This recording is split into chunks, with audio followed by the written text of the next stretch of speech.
दोस्तों, ऐसा कितनी बार हुआ है कि आपके सामने कुछ बुरा हो रहा हो और आपने उस बुराई से बचने के लिए उसे नजरअंदाज कर दिया और अपने रोज के कामों में लग गए। हम सभी ने यह कभी ना कभी अपनी जिंदगी में शायद किया ही होगा। पर क्या हो जब वही बुरा व्यवहार आपके साथ हो रहा हो और ऐसे ही बाकी लोग आपको नजरअंदाज करके अपने काम करने लगे हैं। जब कोई आपको धमका रहा हो कि सच अगर आपने किसी को बताया तो आपको नुकसान पहुंचेगा, क्या फिर भी आप सच बोलेंगे? क्या फिर भी आप खुद के हक और सच के लिए लड़ेंगे? दोस्तों, कई बार सच बोलने के लिए बहुत हिम्मत की जरूरत होती है और यह हिम्मत जो गलत के सामने खड़े होने के लिए जरूरी है। यह हिम्मत अपने अंदर लाना बहुत मुश्किल हो सकता है। क्या लगता है आपको कितने लोग ऐसी परिस्थिति में सच बोलने की हिम्मत करेंगे? दोस्तों, आज की इस बौद्ध कहानी के माध्यम से हम यही सीखेंगे। चाहे परिस्थिति कितनी भी कठिन क्यों ना हो, सच बोलना और गलत का सामना करना कितना जरूरी होता है। और हम देखेंगे कि आज के हमारे इस कहानी के युवक ने कैसे हिम्मत जुटाई और सच का साथ दिया। तो बिना किसी देरी के शुरू करते हैं। एक बार की बात है, एक नगर में एक युवक रहता था जो बहुत ही अच्छा था, जो स्वभाव का बहुत ही सीधा और मन से बहुत ही सरल था। वह ना तो किसी से लड़ाई झगड़े करता था और ना ही किसी को कभी भला बुरा कहता। वह लोगों की मदद भी किया करता, लेकिन फिर भी कुछ लोग उसे भला बुरा कहते। इस पर वह मुस्कुराकर वहां से चला जाता जहां वह नौकरी किया करता था। वह सेठ भी उसे बहुत कम तनख्वाह दिया करता था, तब भी वह कभी अपने सेठ का विरोध नहीं करता, बल्कि हंसकर उसके सारे आदेशों का पालन किया करता और खूब मन लगाकर काम किया करता। उसकी भलाई के कारण हर कोई जो भी उसे मिलता उसे दबाने की कोशिश करता, उसे डराने की कोशिश करता। उसके इस सीधे साधे व्यवहार के कारण लोग उसे पागल भी कहते थे और कई तो यह भी कहते कि वह अपने जीवन में कभी कुछ नहीं कर पाएगा। यह तो बहुत ही सीधा है और आज के जमाने में इतना सीधा होना भी अच्छी बात नहीं है। वह युवक गरीब था, लेकिन वह कभी किसी से शिकायत नहीं करता था। वह नौकरी करके पैसे इकट्ठा किया करता ताकि वह अपनी गरीबी से बाहर निकल सके। लेकिन जब भी वह गरीबी से बाहर निकल की कोशिश करता तो कुछ लोग आते और उसकी वह जमा पूंजी उससे लेकर चले जाते। कभी उसके रिश्तेदार आते तो कभी उसका कोई सगा संबंधी, जो अपना दुख दर्द दिखाकर, अपना दुख दर्द सुनाकर उसका जोड़ा हुआ एक एक रुपया उससे ले जाते। और वह युवक कुछ नहीं कर पाता। वह तो केवल यही सोचता रहता था कि वह एक अच्छा आदमी है और अच्छे आदमी कभी किसी पर अत्याचार नहीं करते। वह कभी किसी का विरोध नहीं करते। वह तो स्वयं में खुश रहते हैं और दूसरों की मदद भी करते हैं। इन सारी बातों से वह अपने आप को समझा लेता। एक दिन की बात है, उसने देखा कि उसका एक मित्र चोरी चकारी करके, बेईमानी करके, गलत काम करके आज बहुत धनवान बन चुका है और उसके पास अत्यधिक खुशियां हैं, पैसा है और यह समाज उसे सम्मान भी देता है। वह ना तो दान करता है और ना ही लोगों की मदद करता है, बल्कि वह तो दूसरों पर अत्याचार करता है। वह जबरदस्ती लोगों के पैसे लूट लेता है और उन्हीं पर चीखता चिल्लाता भी है। फिर भी यह समाज उसी को पसंद करता है। लेकिन मैं एक सीधा साधा इंसान हूं, मैं एक अच्छा युवक हूं, फिर भी मुझे कोई पसंद नहीं करता। मुझे तो सब लोग पागल समझते हैं और मेरे जीवन में तो केवल दुख ही दुख है। वह युवक मन ही मन यह सोच रहा था कि तभी उसके मन में एक और विचार उत्पन्न हुआ। यह सोचने लगा, क्या मुझे बुराई का रास्ता अपना लेना चाहिए? एक दिन वह अपने मालिक के घर पर काम कर रहा था, तभी अचानक उसके हाथों से एक सामान गिरकर टूट गया जो कीमती था। इस पर उसके मालिक ने उसे बहुत खरी खोटी सुनाई, उसकी पिटाई की और कहता है, तुझे अब से 1 साल तक मेरे यहां पर मुफ्त में काम करना होगा। क्या तुझे नहीं पता था कि यह कितनी कीमती चीज है? अब से 1 साल तक मैं तुझे कोई पैसे नहीं देने वाला हूं। वह युवक रो रहा था, गिड़गिड़ा रहा था, लेकिन उसके मालिक ने उसकी एक नहीं सुनी। वह रोता हुआ अपने घर जा रहा था। उसी रास्ते से एक बौद्ध भिक्षु भी गुजर रहे थे। उन्होंने जब उस युवक के रोने की आवाज सुनी तो वह उस युवक के पास आए और उस युवक से कहते हैं, यह सब कैसे हुआ? तुम्हारे शरीर पर तो बहुत जख्म है, लाओ मैं तुम्हें मरहम लगा देता हूं ताकि तुम्हें कुछ आराम मिल सके। इतना कहकर उन भिक्षु ने युवक के शरीर पर कुछ जुड़ी बूटियों का लेप लगाया, जिससे उस युवक को अपने दर्द से थोड़ी राहत मिली। इस पर वह युवक उन बौद्ध भिक्षु से कहता है, हे गुरुवर, आप तो ज्ञानी मालूम पड़ते हैं, क्या आप मेरी एक बात का जवाब देंगे?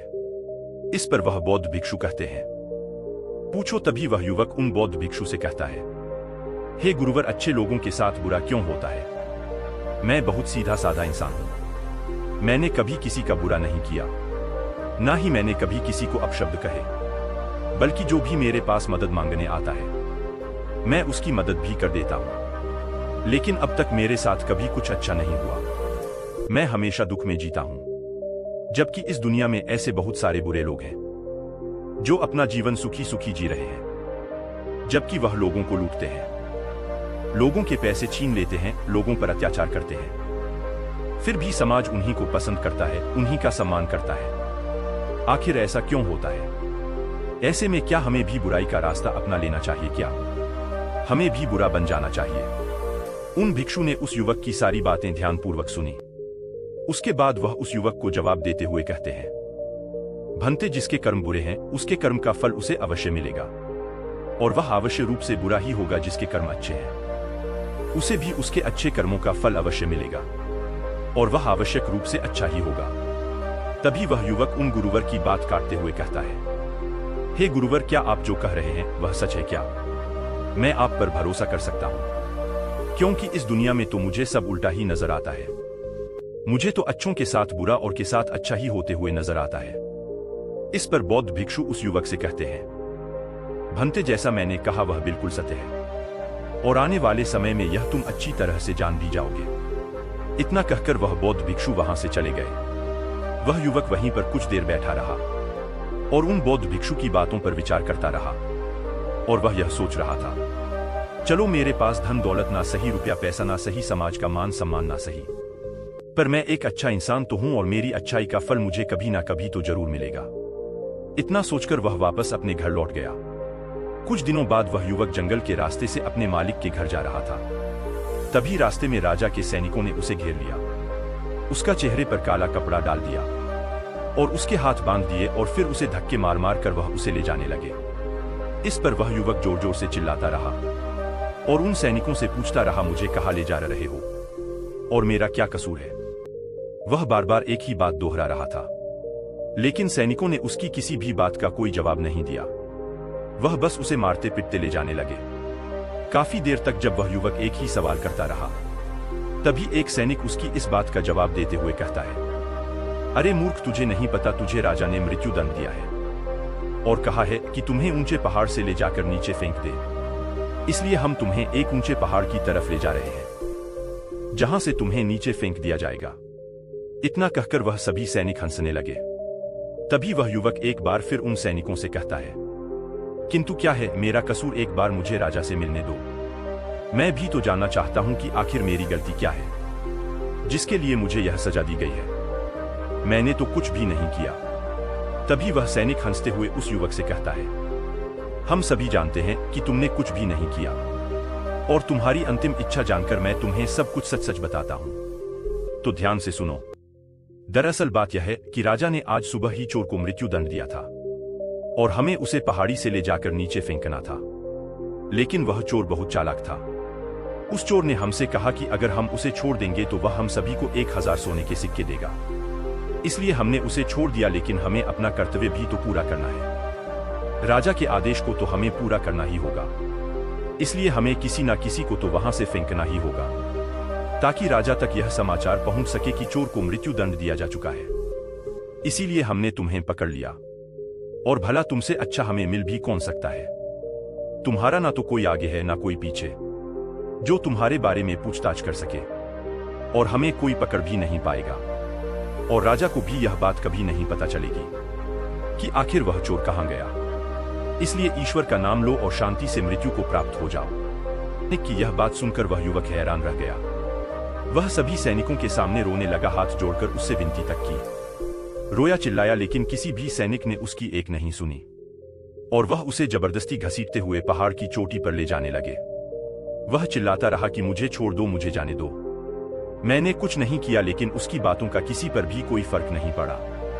अंत में थक हारकर उस युवक ने उन सैनिकों से कहा, देखो, तुम्हें उस चोर ने 1000 सोने के सिक्के देने का वादा किया है, और अगर तुम मुझे छोड़ दोगे तो मैं तुम सबको 10,000 सोने के सिक्के दूंगा।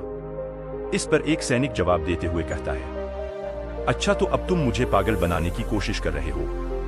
तुम्हें क्या हम मूर्ख लगते हैं?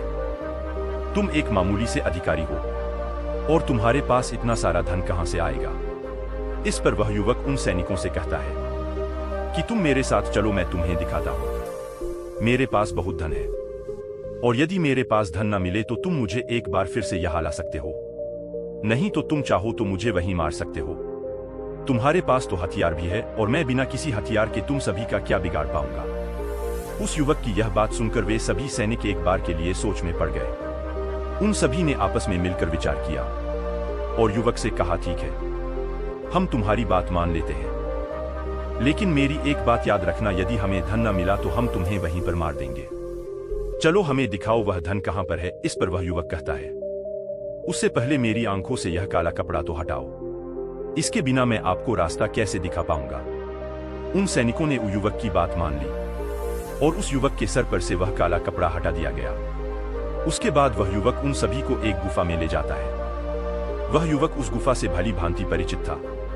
वह गुफा देखने में तो बड़ी सीधी सी लगती थी, लेकिन अंदर से वह एक भूल भुलैया थी। जो भी उसके अंदर एक बार चला जाता, वहां से बाहर निकलना उसके लिए नामुमकिन था। वह युवक उन सभी सैनिकों को उस गुफा के अंदर ले जाता है और मौका मिलते ही वह उन्हें धोखा देकर उस गुफा से बाहर की ओर निकल जाता है और वह सभी सैनिक उस गुफा में फंस कर रह जाते हैं। वह युवक डरा हुआ सहमा हुआ तेजी से भागता हुआ जंगल के रास्ते से जा रहा था। उसे डर था कि वह सैनिक उसका पीछा कर रहे हैं। वह यदि उस गुफा से निकल जाएंगे तो वह उसे पकड़ लेंगे, इसीलिए वह तेजी से भागता हुआ जा रहा था। तभी रास्ते में उसे वही बौद्ध भिक्षु दिखाई दिए। तभी वह भागता हुआ उन बौद्ध भिक्षु के पास पहुंचा और वह युवक उन बौद्ध भिक्षु से कहता है, हे गुरुवर, आपने तो कहा था जिसके बुरे कर्म होते हैं उसे बुरा फल मिलता है और जिसके कर्म अच्छे हैं उसे अच्छा फल मिलेगा। लेकिन आज तो मैंने यह देख भी लिया और जान भी लिया कि जिनके कर्म बुरे होते हैं वही सुखी रहते हैं, और रही बात अच्छे कर्म करने वालों की तो उन्हें तो जिंदगी भर दुख ही भोगना पड़ता है।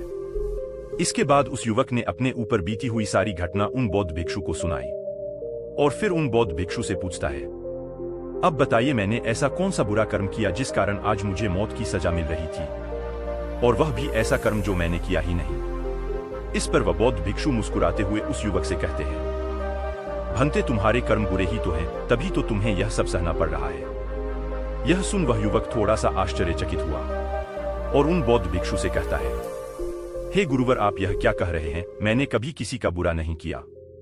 मैंने किसी को आज तक अपशब्द तक नहीं कहे, फिर मेरे कर्म बुरे कैसे हो सकते हैं? मैंने तो कोई भी बुरा काम नहीं किया, ना ही मैंने चोरी की, ना ही किसी से बेईमानी की, किसी को सताया तक नहीं, किसी को भला बुरा तक नहीं कहा, फिर मेरे कर्म बुरे कैसे हो सकते हैं? इस पर वह बौद्ध भिक्षु उस युवक से कहते हैं, भंते, अपने हक और अधिकार के लिए ना लड़ना यह भी तो बुरा कर्म है। जब तुम पर कोई अत्याचार करता है तुम उसका विरोध नहीं करते, क्या यह बुरा कर्म नहीं है? किसी का साथ अत्याचार ना करना, लेकिन दूसरों के साथ अत्याचार होते हुए देखकर चुप रहना यह भी तो बुरा कर्म है। सही होते हुए भी चुपचाप रहना, क्या यह बुरा कर्म नहीं है? हम शक्तिहीन हैं, असहाय हैं, हमारी मदद कौन करेगा? यह समझकर असत्य के सामने बार बार झुक जाना, क्या यह बुरा कर्म नहीं है? बुराई में सुख है, यह देखना भी एक बुरा कर्म ही है। तो अब मैं तुमसे सवाल करता हूं, बताओ मुझे इनमें से कौन सा काम ऐसा है जो तुमने अब तक नहीं किया? उन बौद्ध भिक्षु की यह सारी बातें सुनकर वह युवक स्तब्ध रह गया। उसे कुछ भी समझ नहीं आ रहा था कि वह उन बौद्ध भिक्षु के इस प्रश्न का क्या जवाब दे।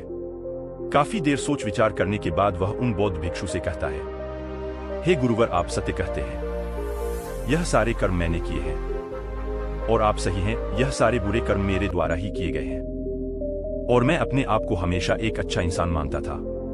मैं हमेशा लोगों की मदद करता था, कभी किसी के सामने आवाज नहीं उठाता था और मुझे लगता था कि मैं एक बहुत ही सीधा सरल और अच्छा व्यक्ति हूं। लेकिन मैं यह नहीं जानता था कि जाने अनजाने मैं बुरे कर्म कर रहा हूं। आगे वह युवक अपने दोनों हाथ जोड़कर उन गुरुवर से कहता है, हे गुरुवर, अगर यह सारे बुरे कर्म हैं तो अच्छा कर्म क्या है और अच्छा व्यक्ति कौन होता है? इसका जवाब देते हुए वह बौद्ध भिक्षु उस युवक से कहते हैं, भंते, जो हमेशा सत्य के साथ खड़ा रहता है, जो लोगों की मदद करता है, ईमानदारी से अपना कार्य पूरा करता है, जो विनम्र है लेकिन कमजोर नहीं, जो अपने आप पर गर्व कर सकता है लेकिन अहंकार नहीं, जो बुराई को नहीं सह सकता लेकिन अच्छाई के लिए हमेशा प्रयासरत रहता है, जो आलस्य नहीं करता और अपने जीवन को अपने नियंत्रण में रखता है, जो निडर रहता है। तभी वह युवक उन बौद्ध भिक्षु से कहता है, हे गुरुवर, आपने जो कुछ भी कहा वह एकदम सत्य है, लेकिन आप ही बताइए भला एक गरीब और कमजोर इंसान किसी के सामने कैसे खड़ा हो सकता है, किसी का विरोध कैसे कर सकता है। इस पर वह बौद्ध भिक्षु उस युवक के इस प्रश्न का जवाब देते हुए कहते हैं, भन लगता है तुम भूल गए, अभी कुछ देर पहले ही तुमने उन सैनिकों के सामने खड़े होकर अपनी सूझबूझ से अपना जीवन बचाया है। व्यक्ति को हमेशा अपने मन से शक्तिशाली होना चाहिए, क्योंकि यह जीवन हमेशा नहीं रहता। डरते हुए जीवन जीने से अच्छा है निर्भय होकर एक दिन खुलकर जी लो। तभी वह युवक उन गुरुवर से कहता है, हे गुरुवर, आपकी सारी बातें सत्य हैं, लेकिन फिर भी यदि किसी के सर पर मौत मंडरा रही हो तो वह व्यक्ति अपनी जान बचाने के बारे में तो सोचेगा ही, और मैंने भी तो वही किया। लेकिन अब जब मैं आपके सामने खड़ा हूं तो मेरे भीतर वह क्षमता नहीं है, मेरे भीतर वह हिम्मत नहीं है कि मैं किसी का विरोध कर सकूं, किसी के सामने खड़ा हो सकूं। तभी वह बौद्ध भिक्षु मुस्कुराते हुए कहते हैं, तो ठीक है, तुम यहीं पर इंतजार करो। वह सैनिक कभी भी उस गुफा से निकल आएंगे और तुम्हें ढूंढ ही लेंगे, और अवश्य ही वह तुम्हें पकड़कर उस पहाड़ की ऊंचाई से फेंक देंगे, और तुम कुछ नहीं कर पाओगे, क्योंकि तुम तो अपने आप को कमजोर समझते हो। तुम अपने आप को एक अच्छा व्यक्ति मानते हो, क्योंकि तुम किसी को सताते नहीं। लोग भले ही तुम्हें सता सकते हैं, और वह इसलिए क्योंकि तुम लोगों की सहानुभूति चाहते हो। आगे बौद्ध भिक्षु उस युवक से कहते हैं, बेटा, मेरी एक बात हमेशा याद रखना, हमें मजबूत होना चाहिए, सहानुभूति का भूखा नहीं। और यह बात सुना सुनाकर अगर तुम लोगों से सहानुभूति मांगोगे तो तुम्हें सहानुभूति तो बहुत मिलेगी, लेकिन न्याय कभी नहीं मिल पाएगा। और न्याय लेना, न्याय के लिए ना लड़ना, अपने ऊपर अन्याय करने जैसा होता है। तभी वह युवक उन बौद्ध भिक्षु से कहता है, हे गुरुवर, आप जो कह रहे हैं वह सत्य है, लेकिन मैं न्याय मांगने किसके पास जाऊं? कौन मेरी सुनेगा? इस पर वह बौद्ध भिक्षु जवाब देते हुए कहते हैं, बेटा, तुम राजमहल जा सकते हो और राजा के सामने न्याय की गुहार लगा सकते हो। इस पर वह युवक डरते हुए उन बौद्ध भिक्षु से कहता है, नहीं नहीं गुरुवर, भला राजा के सामने मैं कैसे खड़ा हो पाऊंगा? उनके सामने मेरी क्या औकात? मुझ में इतनी हिम्मत नहीं कि मैं राजा के सामने जाकर खड़ा हो पाऊं। यदि उन्हें क्रोध आ गया तो वह मुझे मृत्यु दंड दे देंगे। तभी वह बौद्ध भिक्षु मुस्कुराते हुए उस युवक से कहते हैं, बेटा, तुम्हें मृत्यु दंड तो मिल ही चुका है। भले वह राजा ने ना दिया हो, लेकिन सैनिकों ने तो तुम्हें मृत्यु दंड दे ही दिया है। इतना कहकर वह बौद्ध भिक्षु वहां से अपने मार्ग में आगे की ओर चल पड़े। वह युवक वहीं पर खड़े खड़े उन भिक्षु की बातों पर विचार कर रहा था, और फिर तभी अचानक उसे किसी के आने की आवाज सुनाई दी। वह चुपचाप उन झाड़ियों में जाकर छुप गया। रात होने को थी, जिस कारण उन झाड़ियों में किसी को कोई नजर नहीं आई। उस युवक ने रात भर वही गुजारी, और वह रात भर केवल यही सोचता रहा कि आखिर वह क्या करें। क्या वह अपना जीवन डर के जिए, या फिर वह वैसे ही बुरा बन जाए जैसे उसके मित्र बन चुके हैं, तब शायद वह अपने प्राण बचा सके। आखिर काफी देर सोच विचार करने के बाद उसने यह तय किया कि वह एक अच्छा आदमी बनकर ही रहेगा। अगले दिन सुबह सुबह उसने हिम्मत की और राज दरबार पहुंचा। राज दरबार पहुंचकर उसने राजा से न्याय की गुहार लगाई। दरबार लगा और उस युवक को दरबार में पेश किया गया।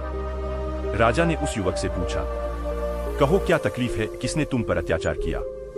इस पर वह युवक उन राजा से कहता है, महाराज, मैं आपको उनके नाम तो बता दूंगा, लेकिन जैसे ही मैं उनके नाम बताऊंगा यहाँ खड़े सभी लोग मेरे जानी दुश्मन बन जाएंगे, और हो सकता है वह मुझे यहीं पर मृत्यु के घाट भी उतार दे। राजा उस युवक से कहता है, निसंकोच हो जाओ, यह हमारा देश है, यह हमारा राजमहल है, यहाँ तुम्हें कोई भी कुछ नहीं कर सकता। तभी वह युवक राजा से कहता है, मुझ पर इस राज्य के राजा ने अत्याचार किया है और मैं उसके अत्याचार का शिकार हूं। राजा अपराधी है। इस बात सुनते ही राज दरबार में बैठे हुए सभी लोग अपने आसन पर से खड़े हो गए और सभी ने एक आवाज में कहा, राजन, इसे मृत्यु दंड दे दिया जाए। लेकिन राजा ने उनमें से किसी की भी एक नहीं सुनी। राजा ने कुछ देर के लिए सोच विचार किया और उसके बाद वह राजा कहता है, ठीक है, मैं तुम्हारी बात मानने के लिए तैयार हूं, लेकिन अब मैं चाहता हूं कि तुम अपनी बात स्पष्ट करो। आखिर तुम कहना क्या चाहते हो? यदि तुम्हारी बातों से यह स्पष्ट हो गया कि इस राज्य के राजा ने तुम पर अत्याचार किया है, तो उसे उसकी सजा भी अवश्य मिलेगी, और वह सजा भी तुम ही सुनाओ। राजा की यह बात सुनकर राज दरबार में उपस्थित सभी लोग अपने अपने आसन पर बैठ गए और उस युवक की बात सुनने के लिए सभी लोग तैयार हो गए। तभी वह युवक राजा से कहता है, हे राजन, कल सुबह आपने एक चोर को मृत्युदंड दिया था। आपके सैनिकों ने उस चोर को 1000 सोने के सिक्के लेकर उसे आजाद कर दिया है और उसके बदले उन्होंने मुझे पकड़कर पहाड़ी से फेंकने की कोशिश की, लेकिन जैसे तैसे करके मैं वहां से निकल गया। और ऐसा पहली बार नहीं हुआ बल्कि ऐसा कई बार हो चुका है और पहले भी कई बार कई गरीब लोगों की मृत्यु इसी प्रकार हुई है। और राजा को लगता है कि राजा ने न्याय किया है, लेकिन वह राजा यह नहीं देखता कि उसके आदेश को पूरा किया जा रहा है या नहीं, क्या उसका न्याय पूरा हो रहा है या नहीं।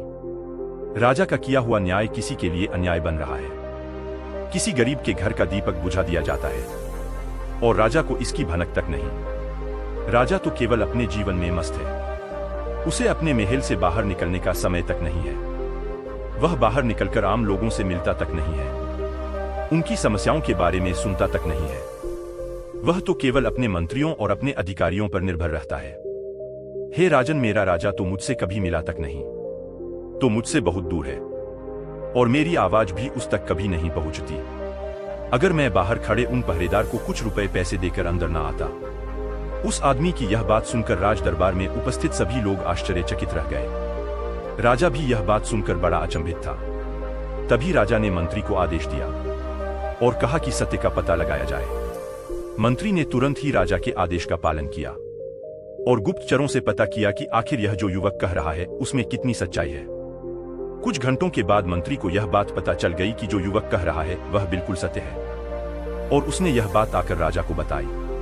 मंत्री राजा से कहता है, हे राजन, यह युवक जो कह रहा है वह बिल्कुल 100% सत्य है। जिस चोर को आपने कल मृत्युदंड दिया था वह चोर तो बाहर घूम रहा था और हमने उसे एक बार फिर से पकड़ लिया है और उसने यह कबूल भी लिया है कि उसी ने सैनिकों को धन दिया था ताकि वह उसे जाने दे, और जिन सैनिकों ने वह धन लिया था हमने उन सैनिकों को भी गिरफ्तार कर लिया है।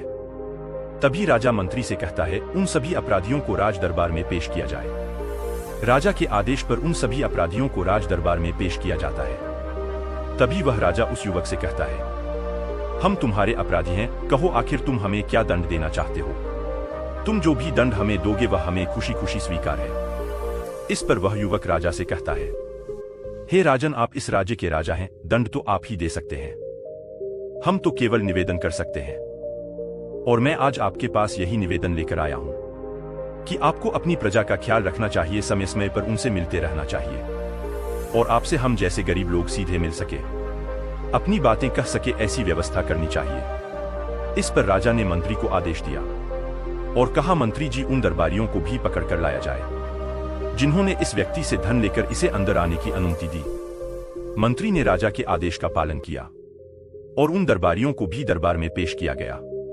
राजा ने उन दरबारियों को भी नौकरी से निकल दिया और उन्हें 3 महीने की काल कोठरी में रहने की सजा सुनाई। आगे जाकर राजा उस युवक से कहता है, मैंने तुम्हारे जैसा निर्भय व्यक्ति आज तक नहीं देखा। तुम ईमानदार भी हो, सच्चे भी हो और तुम जैसे व्यक्तियों की हमारे समाज में बहुत आवश्यकता है। मुझ जैसे राजा को भी आज तुमने आईना दिखा दिया है। आगे वह राजा उस युवक से कहता है, इसलिए आज से मैं तुम्हें इस राज्य का मुख्यमंत्री घोषित करता हूं। इस पर वह युवक कहता है, नहीं नहीं महाराज, मैं तो बस अपनी बिनती यहां पर लेकर आया था, आपने मेरी बात सुनी, बस इसी में मैं खुश हूं। इतना कहकर उस युवक ने राजा को प्रणाम किया और वापस अपने घर लौट गया। देखते ही देखते उस युवक का नाम पूरे राज्य में फैल गया। सब उसे जानने लगे, उसे पहचानने लगे और वह व्यक्ति केवल एक ही बात कहता था, अच्छे कर्मों का फल हमेशा अच्छा ही होता है। बस हमें बुराइयों से नहीं डरना चाहिए, हमें तो बिना डरे सच का सामना करना है। दोस्तों, इस कहानी के माध्यम से मुझे उम्मीद है कि आपको यह समझ में आ चुका होगा कि अच्छा होना क्या होता है और एक सच्चा व्यक्ति कैसे बनता है। यदि आप भी अपने आप को एक अच्छा और सच्चा व्यक्ति मानते हैं और आपको लगता है कि आप भीतर से अच्छे हैं और आपके साथ बुरा हो रहा है, तो उस बुराई का कारण कौन है, उस तकलीफ का कारण कौन है, यह आपको अच्छी तरह से पता चल चुका होगा। इसलिए खुद को कमजोर और असहाय न माने, अपने लिए लड़ना सीखे, अपने आप को भीतर से मजबूत बनाए, अपने मन को कठोर बनाए, ताकि आप उन परिस्थितियों और लोगों का सामना कर सके जो आपका फायदा उठाने की कोशिश करते हैं, क्योंकि बुरा ही सहना भी एक बुरा कर्म ही है। दोस्तों, आपने आज के इस वीडियो से क्या सीखा वह मुझे आप कमेंट में बता सकते हैं। इसी के साथ में उम्मीद है कि आपको आज की वीडियो पसंद आई होगी। तो इस वीडियो को उस इंसान को शेयर करें जिससे यह कहानी सुनने की जरूरत है, और उसी के ठीक बाद चैनल को सब्सक्राइब करें। तो चलिए फिर मिलते हैं ऐसी एक और नई वीडियो में एक नए मैसेज के साथ। तब तक के लिए अपना ख्याल रखें। धन्यवाद और नमो बुद्धाय।